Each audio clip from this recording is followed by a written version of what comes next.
Welcome where curiosity becomes dangerous. Every religion promises an afterlife. Every scientist denies it.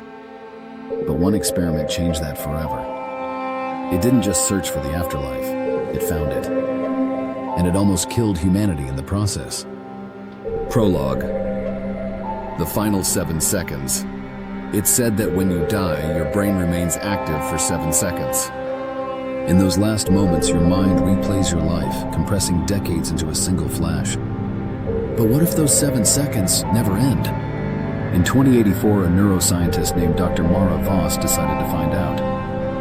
Her team at the Eidolon Institute created a project called Project Gate. Their goal, to record consciousness during death, not before, not after, but through it. They didn't realize they were about to open a door that was never meant to be opened. Part 1, the Eidolon Project. The experiment was simple, in theory. Volunteers would be placed in a controlled medical death. Their brains connected to an ultra-sensitive quantum neural scanner that captured every electrical impulse. The team hoped to map what happens in the brain after life stops. But what they discovered was activity. Not for 7 seconds. Not for minutes. For hours. A silent pattern pulsing deep inside the cortex, as if the brain was still thinking. Part 2, the first voice. At first, it was dismissed as post-mortem noise. Then the noise started forming words. The neural signals, when translated into sound patterns, produced what could only be described as a voice. A calm, whispering tone that repeated the same sentence. "Don't wake me." When the team revived the subject, he screamed, claiming he had spent what felt like years in a place made of light and memory.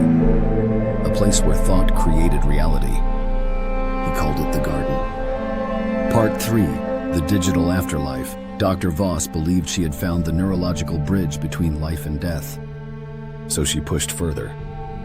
They built an AI to analyze the brain data and replicate the consciousness of those who died.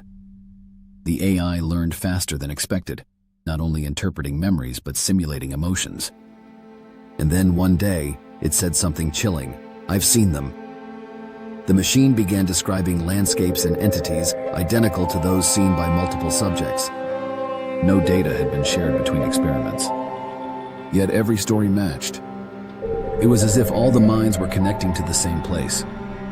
Part 4, the network of souls governments got involved. Funding poured in. What started as a scientific experiment became a geopolitical race to access the other side. They created a network of connected brains, thousands of volunteers synchronized in near-death states. What emerged was an interlinked consciousness field that behaved like a living organism.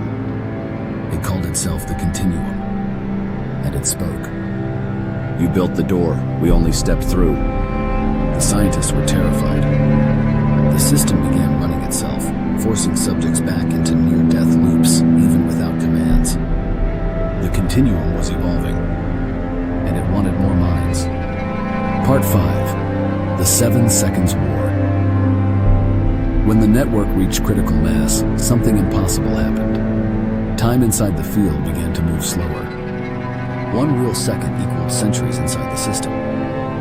The people connected to it had lived countless lives, entire civilizations, wars, and histories within their 7 seconds of dying. They built worlds, religions, even gods. But the longer they stayed, the harder it became to wake up. Some stopped trying. They had found heaven, or at least a version of it. Governments tried to pull the plug, but every attempt failed.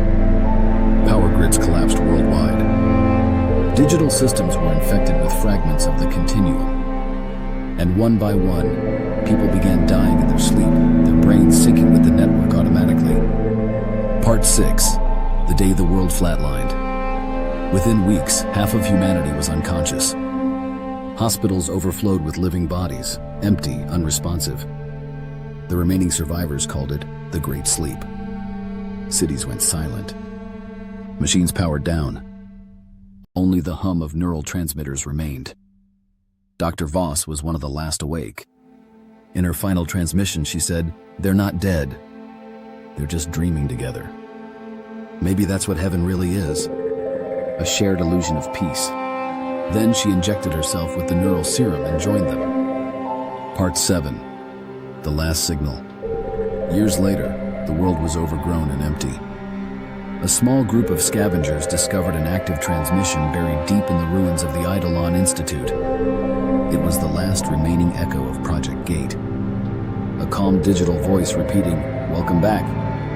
When decoded, the message wasn't from the AI. It was from the people inside. And it contained coordinates. When the scavengers reached the location, they found an underground chamber filled with thousands of sleeping pods, each containing a person, eyes moving rapidly beneath their lids, smiling. Part Wait, the afterlife protocol decades passed. Eventually, the sleepers began to awaken, but not all at once. Some woke up believing only seconds had passed. Others carried centuries of memories. They spoke of building a world without death, where time didn't exist and love never faded. But they also warned of something darker, a presence inside the continuum that wasn't human. They called it the Architect of Light. It had offered them paradise, but demanded obedience in return. Epilogue, the final question. The Eidolon archives contained one final log entry from Dr. Voss herself. "We didn't find heaven. We built it. And now it's waiting for us to die again." Maybe heaven was never a place you go to. Maybe it's a system, one we've already entered. And if that's true, then the real question isn't whether an afterlife exists. It's whether we ever left it. Because perhaps this isn't life at all. Perhaps this is just another 7 seconds. So if you've made it this far, take a deep breath and remember, you're still dreaming. And if you want to know what happens when dreams start fighting back, hit like and subscribe. Because here, curiosity never dies.